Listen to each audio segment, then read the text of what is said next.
Congo is neither a republic nor a democratic because the country has been the darkest conflict zone since the 90s and yet still the most underreported conflict zone in the world. Now, before I start with the origin of Congo's agony, let me first give you the basic history of the country. Congo is the second largest country in Africa. Literally, you can fit Belgium, France, Spain, and Germany in Congo and still have space for Austria. With the population, one can't be really certain about due to the constant unaliving of the citizens since the 90s.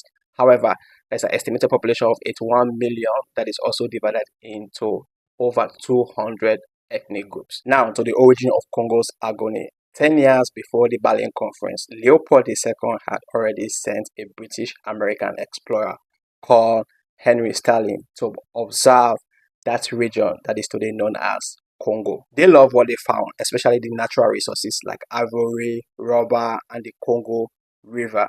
Because of what they found and they love it, during the Berlin Conference, Leopold II requested to be in control of that particular region where Congo is and Rwanda.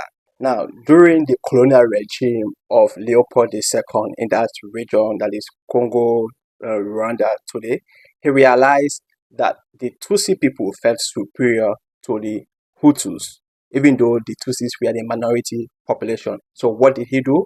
He made sure he empowered them. He gave them education, gave them power to be in charge of government, and also gave them ammunition to oppress the Hutus. So because the Hutus also got the largest population, about 85% of the population, they rebel against the Tutsis that led to the independence of Rwanda in 1962. So after the independence of Rwanda, the Hutus people were now in power. They were in control of government and everything. And because they were now in control, they also want to pay back the Tutsi people for their oppression. So what did they do? They also made sure they unalive over 800,000 Tutsi people that is now known as the Rwanda genocide that happened in 1994. After the genocide in 1994, interestingly, or should I say sadly, the Tutsi people managed again to be in control of power. So when they got power, they start chasing again the Hutus for what they did to them for the genocide in 1994. So they chased them, that even led them into moving to the eastern part of Congo in places like Goma, where the conflict is. When they went there, they formed a rebel group called M23. M stands for the month, which is March, that the group was formed, and 23 was the date. So that was when history had to repeat itself again. You remember when I said Leopold was empowering the Tutsi people to oppress the Hutus, but this time it's not Leopold empowering them, but the former colonies like Belgium, Germany, France, even Elon Musk is now sponsoring the M23. It's now sponsoring the Tutsi. The current president of Rwanda is Tutsi, Paul Kagame is Tutsi.